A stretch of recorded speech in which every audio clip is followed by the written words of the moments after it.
Hey. I've been on this side of the mic for a while, this side of the Hello, camera for a Barry. while. Hey, Annie. So, Barry, you lost the last grudge match against the Slug. What part of your game do you think you've improved in?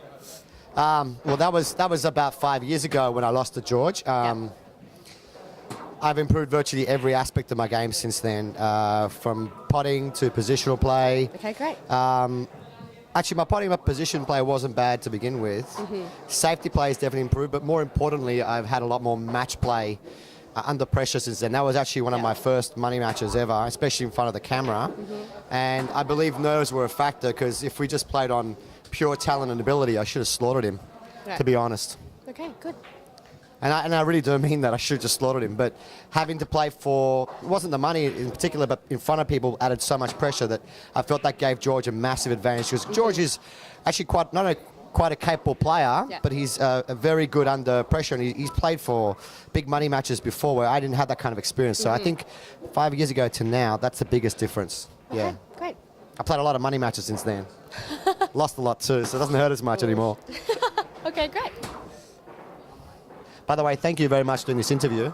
That's all right, Barry. Anytime. How do you see the score evolving in the next match? That's an interesting question. We're playing the 8-ball first. Probably going to play the 10-ball second, because 8-ball is George's strongest game, and my strongest game is the 10-ball. Both of us detest the 9-ball.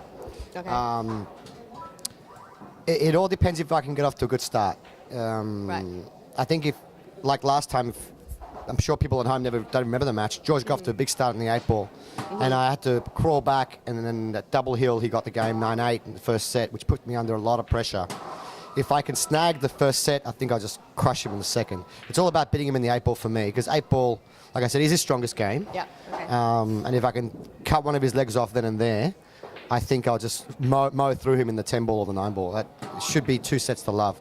But that being said, if George starts to free flow really early, because George is a really good potter, and he's also a very clever opponent. A lot of people look at both of us and our results lately, but George has never been a tournament player, doesn't have the patience for tournament, but he loves freaking cash. He loves the money. And I know he's really up for playing this, and he's representing the old school of players, where I represent the new school of players. So I think I'm going to crush him personally. Brilliant. Love to hear that. So, Barry, do you find him attractive at all? Honestly, there's an element there. I find him he's a very charismatic person. Okay, there you go. I think he's very charismatic. I love his sense of humor, and I think he's a top bloke, actually. He's a bit shifty, but other than that, yeah, I don't find him attractive in any particular way. I wouldn't want to wake up next to him, put it that way. Okay, good. But he is a very charismatic guy. I like his character. He's funny. Okay, great. Who were the 3 or 4 good players back in the 90s? It's an interesting question. I wasn't around back in the 90s. I was overseas finishing my military. So when I came to Australia, I never got to meet a lot of these top players. The only 3 or 4 good players I got to meet and see in person, I think they're brilliant, would be obviously Sean Budge, Stuart Lawler, John Wims, Relgic, Jenkins. These are the guys that I got to meet, and I saw how great they were. I never got to play up against informed Steve Webb or a lot of other guys. I don't even know them, to be honest. Most of that thing I wrote was to get people stirred up for this match, really. Yep. Okay. So, Barry, has there ever been any conflict between you and the Slug? There hasn't been. It is a grudge match in the sense, not that we don't like each other, but it's a grudge match in the sense that he's a big piss taker. And when he beat me 5 years ago, he hasn't let me forget about it since then. Every time I see him, he always starts. And when I beat you 5 years ago, remember I beat you 4 years ago? Remember when I smashed you? Remember when you choked against me? He doesn't stop. So that sense, yeah, there is definitely a sense that I want to get my blood back. Yep. But really, I do like the guy. I just think he takes it to the extreme sometimes. So I would love to smash him in front of everyone.